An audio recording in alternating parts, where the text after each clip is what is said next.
Tudo bom, galera do História do Enem?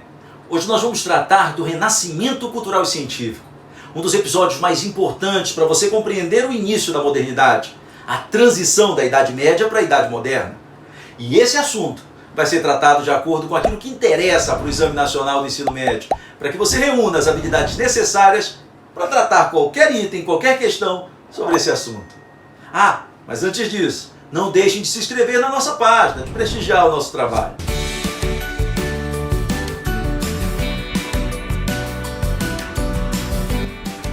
Esse é um daqueles episódios marcantes na transição da Idade Média para a Idade Moderna. Entre os séculos XIV e XVI, uma série de acontecimentos que iniciaram na Itália e se espalharam pela Europa são decisivos para você compreender o mundo moderno. É importante lembrar que, ao mesmo tempo que o renascimento cultural e científico marca a Europa de maneira concomitante, a reforma religiosa, os estados modernos com as monarquias absolutistas e as grandes navegações estavam acontecendo simultaneamente. Todos eles ali entre os séculos XIV e XVI. O século XV é o referencial para tratarmos deste assunto. Você sabe disso. Com um pouquinho de maturidade intelectual, você sabe que quando nós, historiadores, usamos data, a gente faz isso só para que você tenha um marco cronológico, um referencial. Você não vai levar isso ao pé da letra. Portanto, é melhor entender desta forma. O Renascimento marca a virada da Idade Média para a Idade Moderna. E não esqueça, traz muitas características do mundo medieval sim, mas rompe com muitas delas também, criando uma nova mentalidade, gerando as bases para o pensamento científico, para a Revolução Científica que vai acontecer 2, 3 séculos depois. É importante sempre lembrar que renascimento significa renascer, nascer de novo. Grande parte dos pensadores ali na Itália e depois em grande parte da Europa Ocidental afirmavam que a mentalidade dos gregos e dos romanos, dos pensadores gregos e romanos, dos filósofos gregos e romanos estava morta e que a Idade Média se encarregou de sepultá-la. Diziam eles que estava na hora de trazer de volta essa mentalidade. É importante salientar que resgatar o pensamento dos gregos e dos romanos, resgatar o pensamento greco-latino, greco-romano é fundamental nesse movimento. E uma dica: pensamento clássico, classicismo, entenda como sendo a mesma coisa que mentalidade grega e romana, greco-romana. Aliás, o pessoal da linguagem adora usar essa expressão. Mentalidade clássica, pensamento clássico. Lembra disso? O pensamento dos gregos e dos romanos. Mas tu não pode esquecer, sob hipótese alguma, que o renascimento cultural e científico tem vários nomes importantes.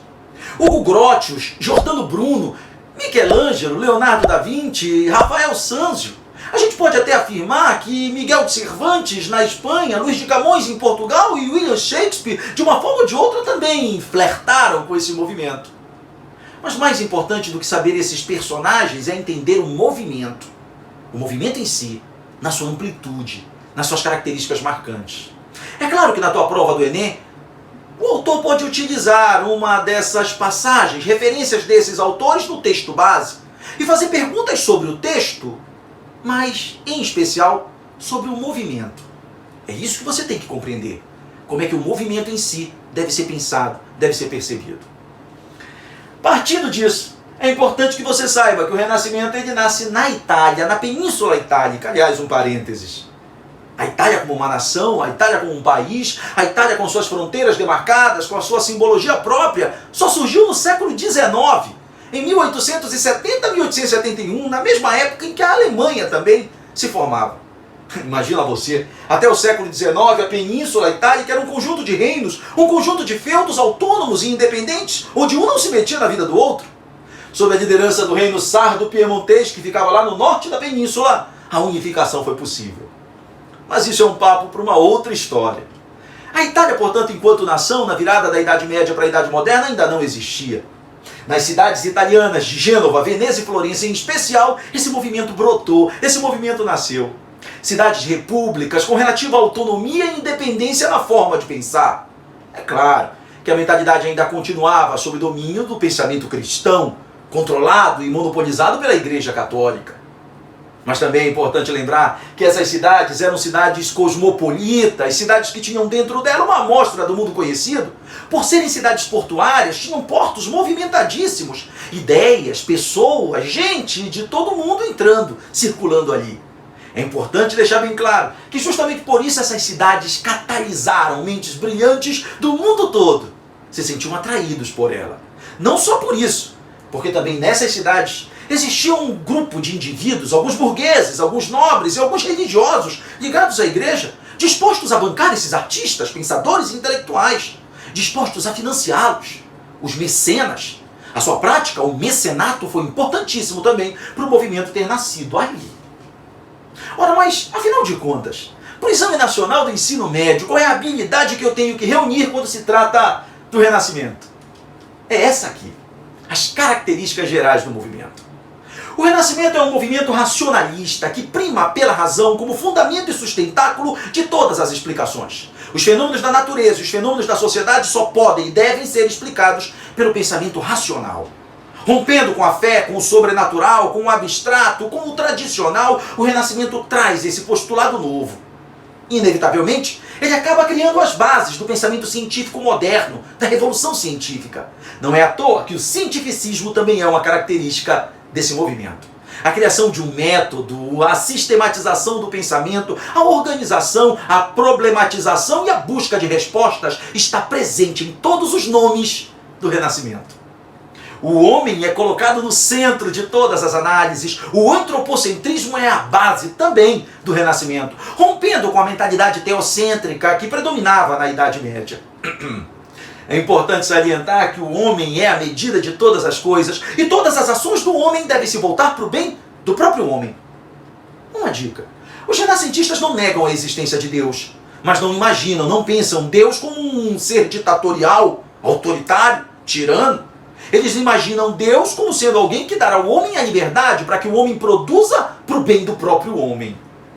Ser antropocêntrico, portanto, não significa negar a existência de Deus. Mais ainda, os renascentistas observavam a natureza e percebiam na natureza aquilo que é regular, aquilo que se repete constantemente e aquilo que é exceção, para tentar reproduzir os elementos da natureza nas suas especificidades.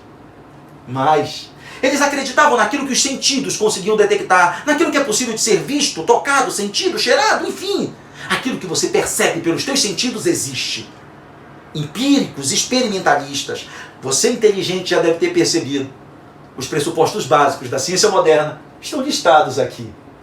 É verdade também que os renascentistas acreditavam num pensamento universalista, amplo, geral. Tanto é verdade que a maioria desses camaradas, a maioria desses pensadores flertavam com várias ciências ao mesmo tempo.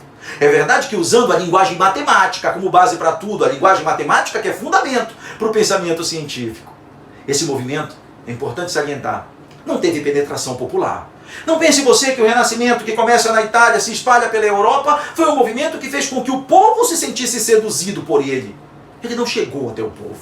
É um movimento que pairou na intelectualidade europeia, e essa intelectualidade não chegava nas bases. Mas é importante deixar bem claro que esse movimento vai ser decisivo para criar uma nova mentalidade e para, de fato, inaugurar o mundo moderno. Essa é mais uma dica nossa do História no Enem. Como eu disse, não deixe de nos prestigiar nas nossas redes sociais, inclusive no Instagram, no Facebook, @História no Enem. Tua participação é importantíssima. Até breve, pessoal!